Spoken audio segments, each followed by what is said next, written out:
The weather has been absolutely horrible lately, and what better way to add some color to a rainy day than a box of brand new corals.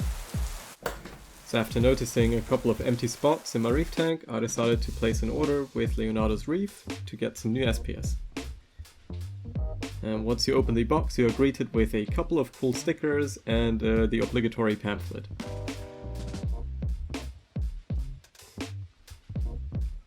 And once you lift the styrofoam box lid up, you are greeted with gold.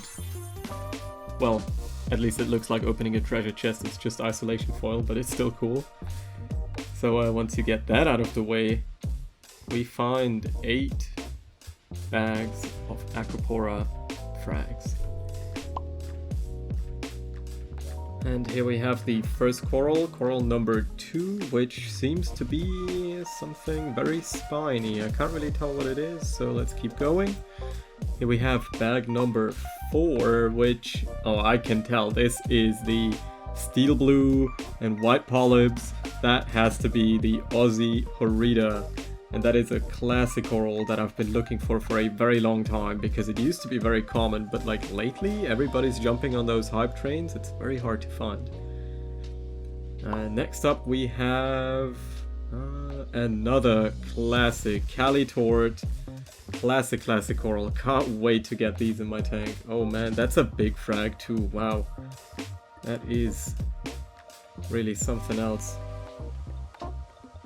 Then we have bag number 8, which should be the grass jelly shortcake. Very cool. Then we have number 3, which is a very cool purple yellow tips. That might be Latistella actually.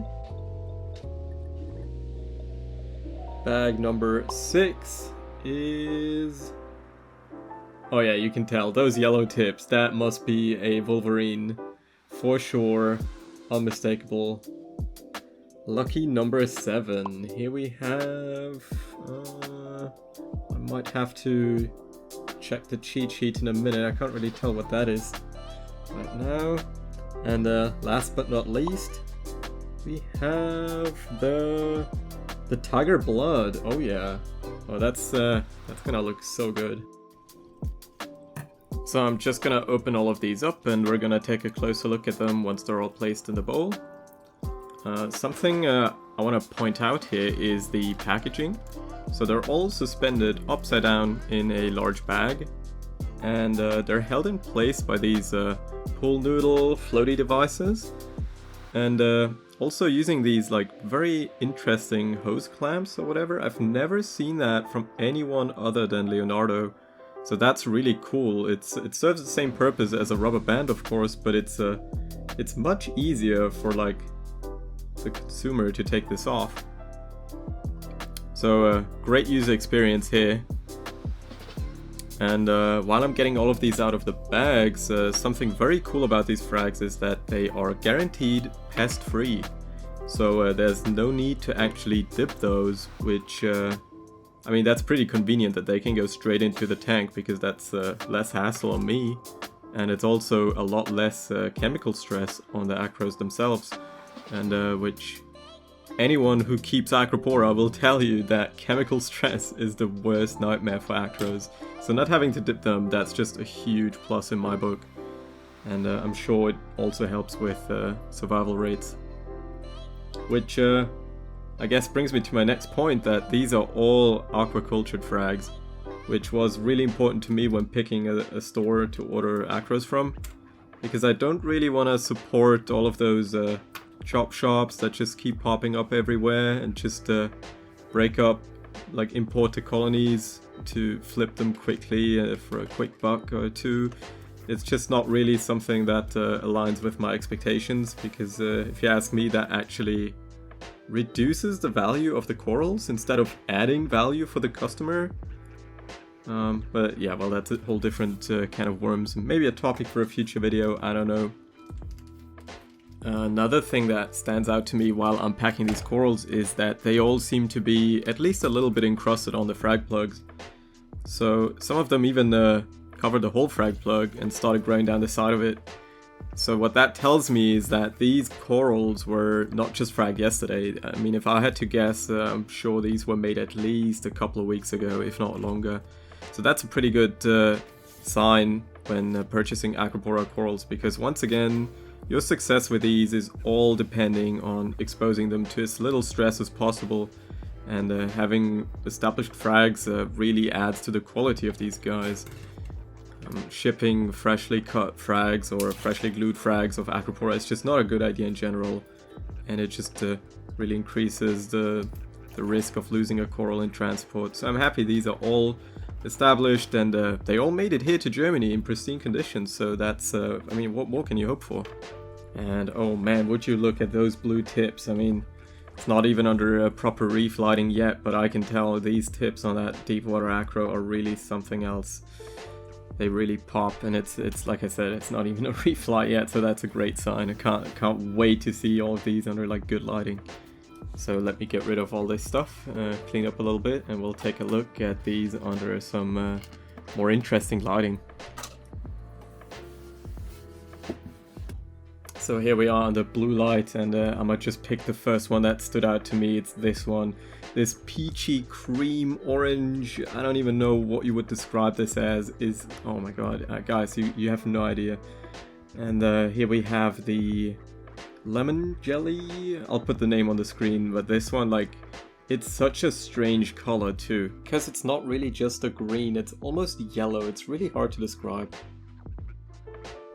And this one is the Wolverine V2, and this thing glows proper yellow. It's not just like a weird green, it is like proper yellow. And this one is one of my favorites of the bunch probably. It's some form of Latistella with like the burgundy wine red color and orange tips, man. Can't wait. So usually I would keep all of these on a frag rack for at least a couple of weeks to observe them and acclimate them to higher par. But again, since they are aquacultured and they're already used to moderately high par, they can go straight in the reef, so I'll just clip the pins off like so.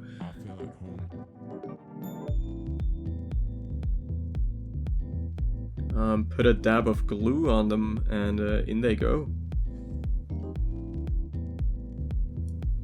And when picking spots for these corals, I'm thinking of the coloration, I'm thinking of the shape they grow in. Will the coral collide with any other non-Acropora corals? Yeah, that's just kind of what goes through my head when picking spots for these, but in general I'll just like to mix and match the colors, especially like mix different acros that have more the primarily chromatic like proteins, or if they have like primarily fluorescent proteins, just you know, so not all corals fluoresce under blue, or not as strong. I just mix and match. So yeah, basically I'll just put the corals that burn your retinas under blue light next to the ones that are more blue and purpley, so it's not as crazy when you look in the tank, and just make it a nice contrast. But yeah, it pretty much doesn't matter. Up on the top here, it's all prime Acropora real estate, so any spot that's not covered in coral up here is fair game.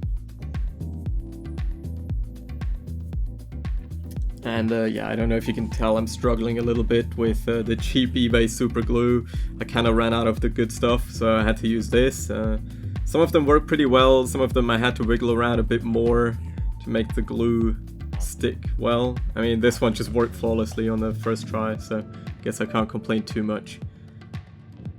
And speaking of complaining, this order has left me with exactly nothing to complain about. All the corals made it here in one piece. All the corals are super colorful. I didn't have to dip anything because they're all clean. So what more can you actually ask for? And that's exactly why Leonardo is my go-to guy for acros. But I'm also really interested in finding out where you guys like to buy your corals from, especially Acropora. It doesn't matter if you're from Europe, from the US, or somewhere completely different. Just let me know in the comments down below what your experiences were like. Here we have the top down one day later. The Horita is just super fuzzy, as you can tell. Everything's looking good and happy. The Calitort looking pristine. Here we have the Marble Garden Acropora, which I don't know what that's gonna turn into. It reminds me a little bit of a fox flame. Here's the grass jelly shortcake with like super pink polyps next to regular shortcake for comparison. And this is the tiger blood acro, which, oh my god guys, this one is insane. Here's the Wolverine V2. And we're coming back to the original trio of the Horita, the Deepwater, and the Frutella Latistella. Cool name, cool coral. And guys, before I let you go, last but not least, if you love Acropora as much as me, you'll be just as excited as me to see where these corals came from, because I've got an exclusive eye candy farm tour of the Leonardo's Reef's laboratory in the works as part of my Netherlands trip series. So smash that like button, subscribe to the channel, because you guys really don't want to miss out on the eye candy that I have in store for you. So stay tuned, and thank you very much for watching.